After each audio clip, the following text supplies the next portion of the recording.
And just because we've been once delivered and healed, from the wound of sin, being baptized into Jesus Christ and into his death and filled with the Holy Spirit of promise, doesn't mean that we can't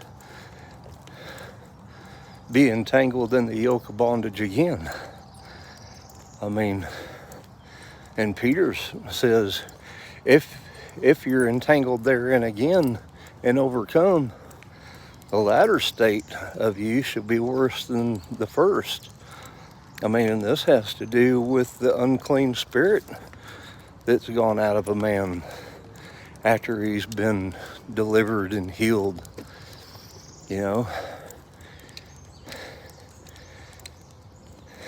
Going out of a man and seeking rest and finding none, and returning to the house from whence came out and finding it swept and clean and unoccupied. He goes and finds 7 other spirits more wicked than himself and enters back into that house, that man, that woman. And he says, and the latter state shall be worse than the beginning. And this also goes to the testimony of the lame man by the pool of Bethesda in John chapter 5. When Jesus healed him on the Sabbath day and told him to pick up his bed and walk with it on the Sabbath, which was not lawful for him to do. And there being a sheep gate in that area, after he'd healed him, he conveyed himself away in the crowd. Well, the Jews saw him carrying his bed and no doubt got him to set his bed back down, but Jesus found him later in the temple and said, look, you're made whole. Go and sin no more, lest a worse thing come upon you.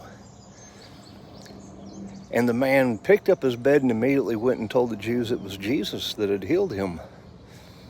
And we need to understand the revelation of Jesus Christ, because Paul tries to describe that same revelation in Galatians chapter 4 when he says, an heir, as long as he's a child, differs nothing from a servant, though he be Lord of all, but is under tutors and governors, appointed by the Father until the time appointed by the Father. He says, likewise we, when we were children, were in bondage under the elements of the world, until the fullness of time came when God sent forth his Son, made of a woman, made under the law, that he might redeem us who were under the law.